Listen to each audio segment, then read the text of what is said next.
Hello dear students, let us start our next topic.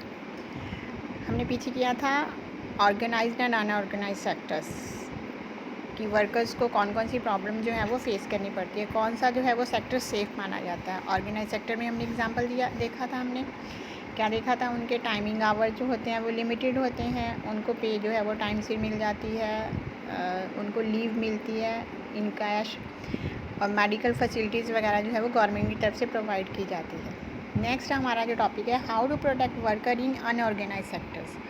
Unorganised sector में जो workers को problem face करनी पड़ती हैं वो जो है वो उनको हम कैसे सॉल्व करें। कहते हैं अनएम्प्लॉयमेंट अपॉर्चुनिटीज़ जो है वो ऑर्गेनाइज सेक्टर्स में जो है वो बहुत ज़्यादा कम हो गई हैं, बहुत स्लो हो गई हैं, have been expanding very slowly.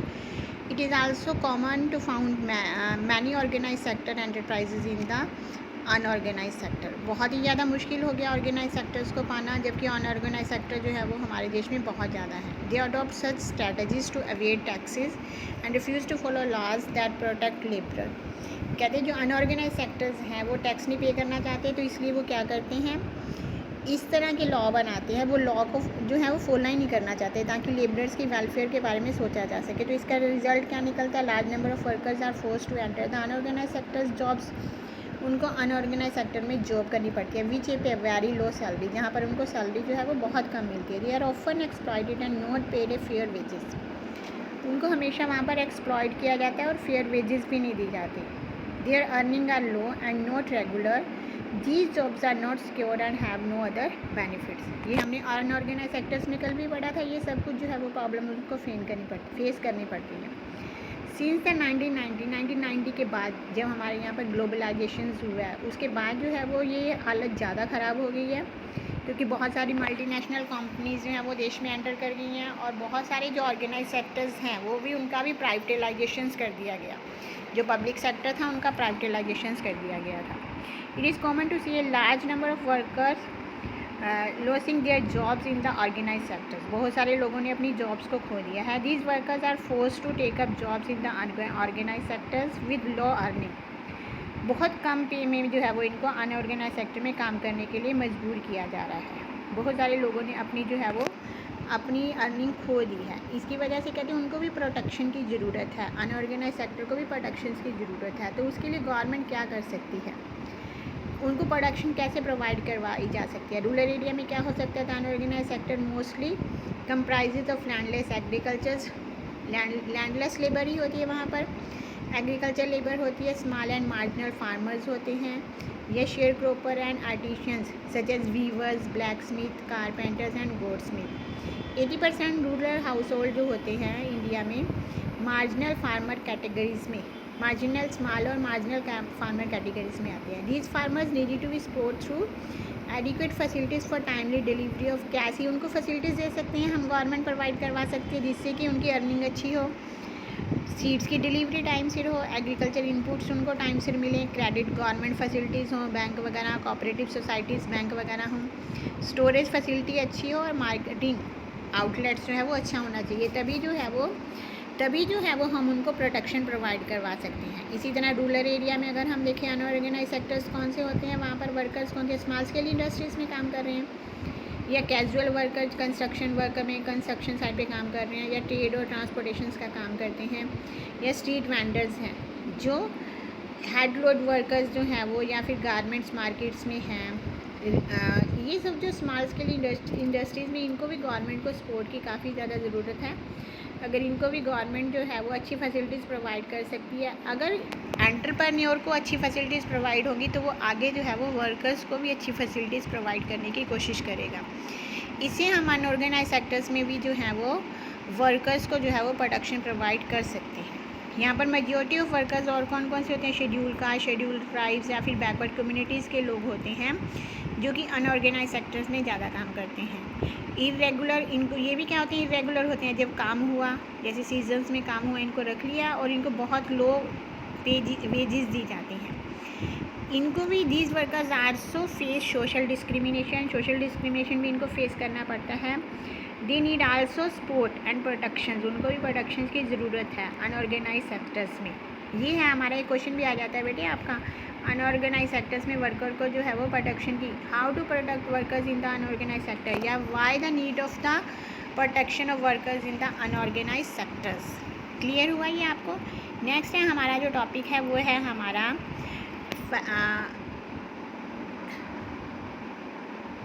Sectors in the term of ownership public and private sector. ये जो हम लोग जो है वो हमने जियो में भी किया है। रिसोर्सेज का डिस्ट्रीब्यूशन था, पब्लिक एंड प्राइवेट था, उसमें पब्लिक प्राइवेट, अगर आपको रिसोर्सेज का चैप्टर याद हो, रिसोर्सेज की डिस्ट्रीब्यूशन थी पब्लिक जो ऑनरशिप, प्राइवेट ऑनरशिप, उसके बाद थी नेशनल, उसके बाद थी इंटरनेशनल। यहाँ पर हम देख रहे हैं sectors in term of ownership कौन कौन से, पब्लिक और प्राइवेट सेक्टर। पब्लिक सेक्टर कौन सा हो गया, which is owned by the government जिसकी मालिक होती है वो होता है public sector. And private sectors कौन से होते हैं, all the private sector ownership of the asset and delivery of the services is in the hands of private individual और कंपनीज। इंडिविजुअल ऑनर्स होते हैं इसके, या फिर 2 या 4 लोगों का ग्रुप, कंपनीज जो होती है वो ऑनर्स होते हैं। पब्लिक सेक्टर के ऑनर्स कौन से होते हैं, गवर्नमेंट होते हैं, और सभी एसेट जो है वो सर्विसेज जो कौन प्रोवाइड करती है, गवर्नमेंट प्रोवाइड करती है। लेकिन प्राइवेट सेक्टर में कौन ऑनरशिप होते हैं, एसेट्स और डिलीवरी सर्विसेज किसके हाथ में होती है, इंडिविजुअल के हाथ में या फिर कंपनीज के हाथ में। Railway, post office is an example of public sector, whereas companies like Tata iron and steel and Reliance लगा लो आप, ये सारी कौन सी होती है हमारी प्राइवेट सेक्टर में। ये भी क्वेश्चन आता है, why railway and post office are in public sector. Activities in the private sector are guided by the motivate to earn profit. जो प्राइवेट सेक्टर होता है उनका मेन मोटिव क्या होता है, to get more profit.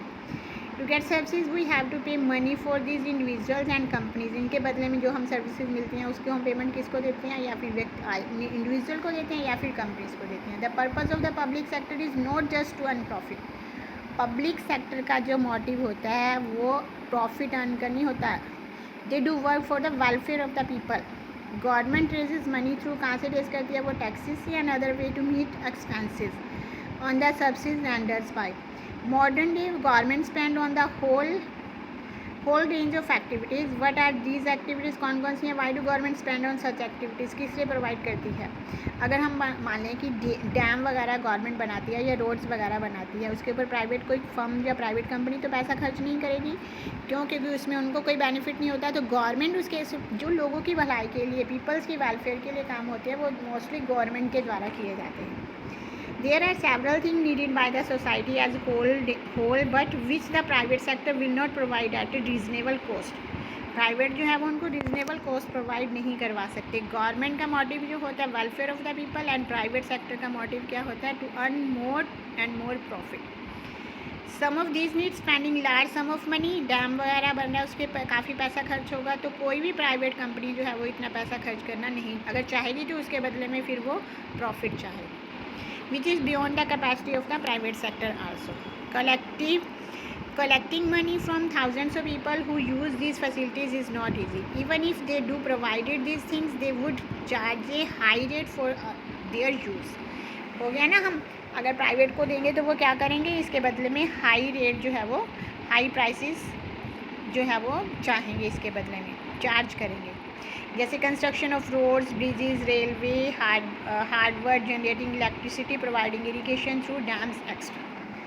This government have to undertake such heavy spending and ensure that these facilities are available for everyone. तो government क्या करती है, अभी बताया था ना, वेलफेयर ऑफ द पीपल, ज़्यादा से ज़्यादा लोगों को ये सर्विसेज प्रोवाइड करवाने की कोशिश करती है और इसके ऊपर पैसा खर्च करती है। There are some activities which the government has to support. कौन कौन सी एक्टिविटीज़ हैं, the private sector may not continue their production or business unless government encourage it. इनको गवर्नमेंट तो इंकरेज करती है लेकिन प्राइवेट लोगों का इसमें कोई इंटरेस्ट नहीं होता। कौन सी है, for example selling electricity at the cost of generation में push up the cost of production of goods in many industries. कहते हैं सस्ती बिजली जो है वो सरकार ही जो है वो इंडस्ट्रीज़ को प्रोवाइड करवा सकती है, प्राइवेट सेक्टर ऐसा नहीं करेगा। Many unit specially small scale might have to shut down.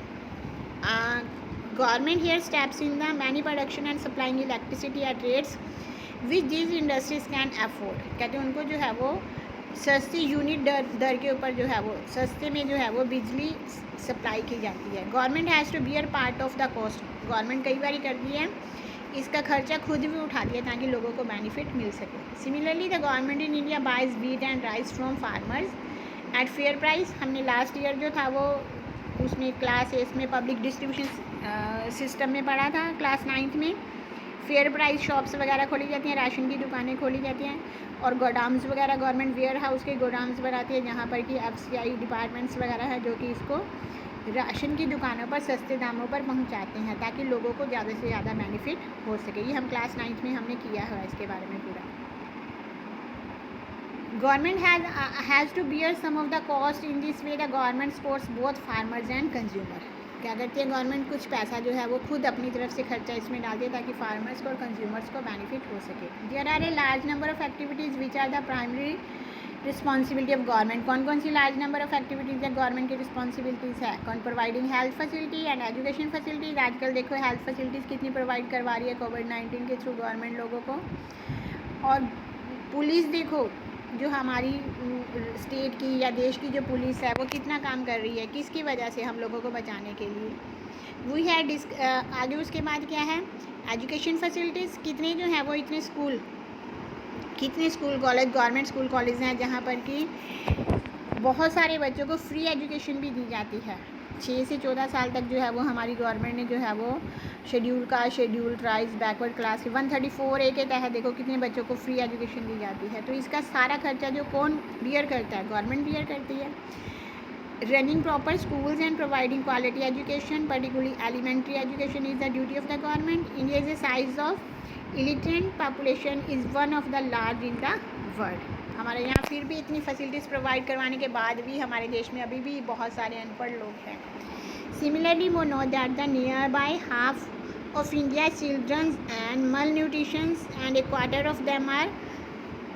बहुत सारे बच्चे जो हैं वो मल न्यूट्रिशन हैं और उनमें से बहुत सारे जो हैं वो क्रिटिकल कंडीशन में है। मल न्यूट्रिशन हमने देखा था, हमने इकोनॉमिक्स के डेवलपमेंट वाले चैप्टर में देखा था ना, बॉडी मास इंडेक्स वगैरह भी। हाइट के हिसाब से अगर आपका वेट अगर कम है तो वो मल न्यूट्रिशन माना जाता है। कितनी कैलोरीज जो जितनी हमें भोजन चाहिए उतना अगर नहीं मिलता तो वो मल न्यूट्रिशन माना जाता है। We had read about infant mortality rates भी देखा था हमने, शिशु मृत्यु दर कितना 1000 बच्चों में से कितने बच्चों की डेथ पहले ही हो जाती है। The infant mortality rate of Orissa is 53 and MP Madhya Pradesh is 56 is higher than some of the poorest region of the world. Government also need to pay attention to aspects of human development such as availability of safe drinking water, housing facilities for the poor and food and nutrition। लोगों को घर वगैरह भी government जो है वो अभी पीछे गवर्नमेंट ने जो थे वो बिलो पावर्टी लाइन्स पीपल्स को 100 गज के प्लाट भी जो थे वो दिए थे, गिफ्ट मिला था गवर्नमेंट की तरफ से। गवर्नमेंट जो है पेंशन स्कीम चलाती है बुज़ुर्गों को, विडोज़ लेडीज़ को, ताकि वो लोग अपना खर्चा चला सकें। It is also the duty of the government to take care of the poorest and most ignored regions of the country through increased spending in such areas। Government जो है वो इनके ऊपर पैसा काफ़ी खर्च करके, इस एरिया में पैसे खर्च करके काफ़ी इसको डेवलप करने की कोशिश कर रही है। आगे इसकी समरी है, इसका समिंग अप क्या है, हमने क्या देखा इसमें कि एम्प्लॉयमेंट अपॉर्चुनिटीज़ कैसे प्रोवाइड करी जानी चाहिए, लोगों को कौन कौन सी प्रॉब्लम जो है वो फेस करनी चाहती है। उसके बाद है हमारी एक्सरसाइज, वो हम नेक्स्ट करेंगे।